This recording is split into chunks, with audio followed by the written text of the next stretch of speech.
উপস্থিত মুসল্লিবৃন্দ, এখন শহীদ শরীফ ওসমান হাদির বড় ভাই ডক্টর মাওলানা আবু বকর সিদ্দিক, অধ্যক্ষ বাঘিয়া আল আমিন কামিল মাদ্রাসা বরিশাল বক্তব্য রাখবেন এবং নামাজে জানাজায় ইমামতি করবেন।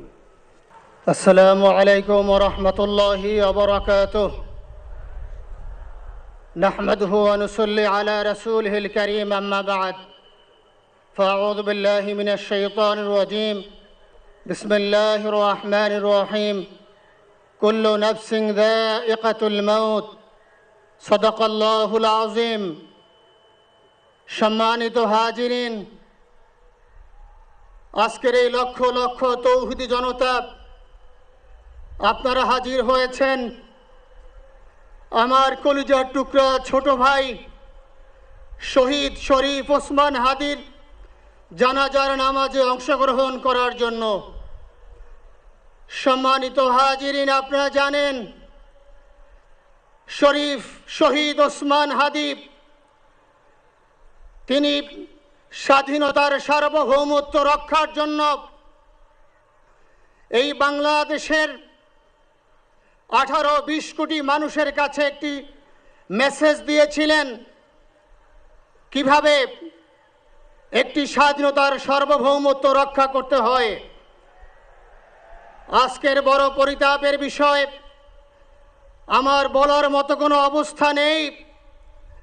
আপনারা জানেন যে শরীফ ওসমান হাদির একটি বাচ্চা মাত্র 8 মাস বয়স।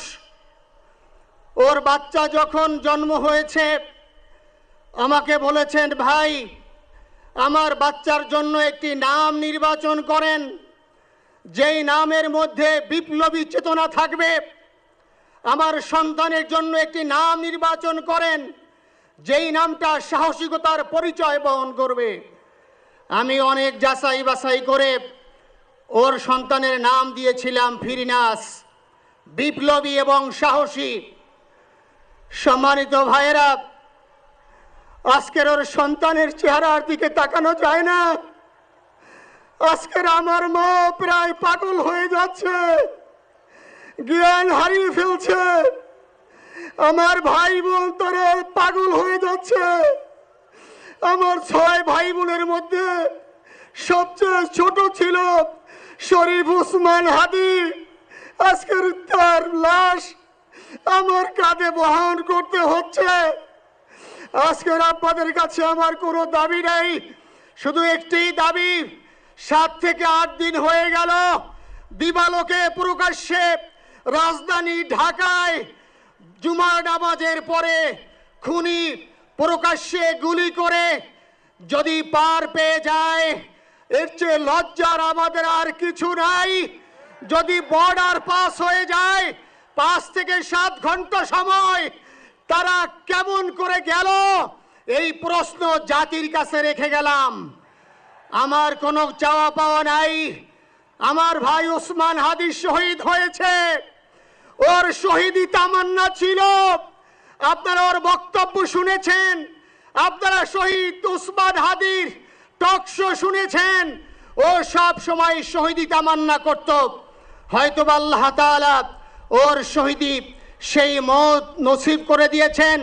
কিন্তু আপনাদের কাছে আমি এই ঋণ কোনোদিন আমি ছাড়ব না।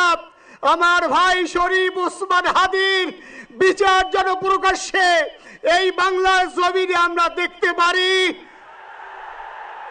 ভাইরা আমার, 7-8 দিন হলো, এখনো পর্যন্ত আমরা কিছুই করতে পারলাম না। এই দুঃখে কলিজা ছিঁড়ে যাচ্ছে।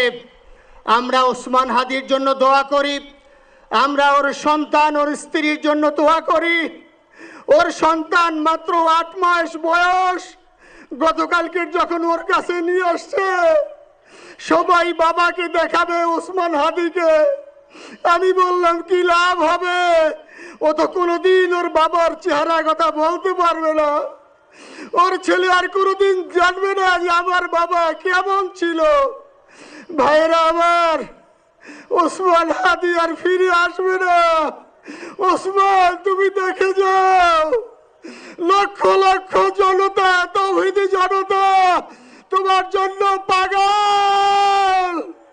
ওসমান, তুমি মরো নাই, তুমি আমাদেরকে পাগল বানাই দিয়ে গেছো।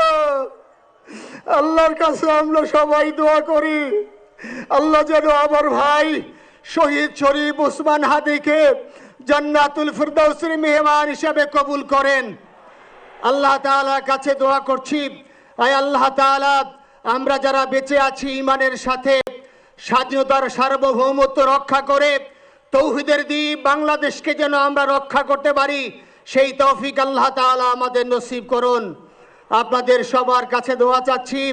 আমার মেজো ভাই ওমর ফারুক সাথে ছিল, ওর জন্য আপনারা দোয়া করবেন।